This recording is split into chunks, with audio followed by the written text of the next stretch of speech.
Le texte qui nous déplace ce jour est une déclaration publique de l'Institut des artisans de justice et de paix, le chant d'oiseau IAJP-CO, un organe de réflexion et de veille éthique ancré dans l'Église catholique du Bénin.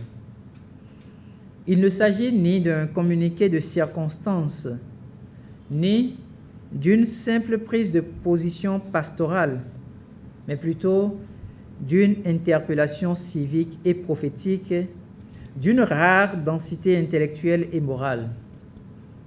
Ce document se situe à la confluence de la théologie politique, de la philosophie morale et de l'analyse socio-historique. Son objectif affiché est préventif: sonner l'alarme face au risque de dérive autoritaire et d'érosion démocratique à l'aube d'une échéance présidentielle cruciale, celle du 12 avril 2026 dans notre pays, le Bénin. Grand 2, architecture argumentaire et fil conducteur. La déclaration déploie une argumentation rigoureuse, structurée en plusieurs mouvements dialectiques. 1. Un ancrage dans la mission et la légitimité de l'Institut. L'IAJP-CO se présente comme une tribune ouverte et une fenêtre d'où l'Évangile éclaire la res publica, s'inscrivant dans une tradition d'intervention au tournant critique de l'histoire nationale. 2.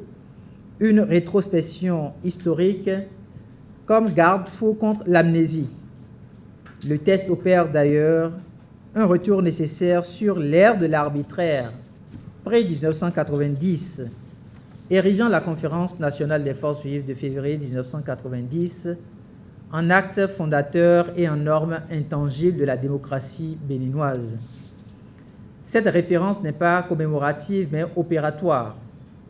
Elle sert de critère d'évaluation du présent. 3. Un diagnostic sévère de la conjoncture politique actuelle. L'analyse pointe une dégradation tangible de l'espace démocratique, marquée par la violence électorale inédite 2019-2021, des lois électorales perçues comme viciées et peu inclusives, un climat de suspicion et de malaise sous une sérénité de surface et l'évocation des événements du 7 décembre 2025 comme symptôme d'une précarité inquiétante des acquis. Le texte cite abondamment les autorités épiscopales béninoises, montrant que ces préoccupations sont partagées au plus haut niveau de l'Église locale. 4. L'identification d'une pathologie politique fondamentale. Au-delà des symptômes, l'IAJP-CO isole un mal profond, une carence d'éthique et de conviction démocratique authentique.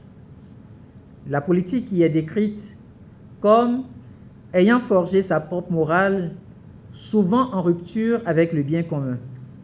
Et cette analyse rejoint les mises en garde historiques de figures comme le professeur Albert Thévoïgret, cité à propos des démons du pouvoir personnel. 5. Une proposition thérapeutique fondée sur une anthropologie chrétienne. La réponse à cette crise est articulée autour de 3 piliers. Petit a, la conversion des cœurs et la primauté de la charité politique, comprise non comme sentimentalisme, mais comme justice effective et don de soi, s'appuyant sur les enseignements de Kant, Pie XI, Benoît XVI de la doctrine et de la doctrine sociale de l'Église. B. Le retour aux racines de 1990 et la nécessité d'une éducation citoyenne substantielle aux valeurs démocratiques pour passer d'un formalisme procédural à une culture démocratique incarnée. C. l'appel à une citoyenneté active et responsable, où chaque Béninois, chaque Béninoise, notamment les chrétiens et les chrétiennes, est convié à être artisan et coopérateur et non spectateur de la destinée nationale. Grand 3, registre, style et procédé rhétorique. Le texte utilise un langage riche, parfois lyrique, mêlant références bibliques, citations philosophiques, allusions littéraires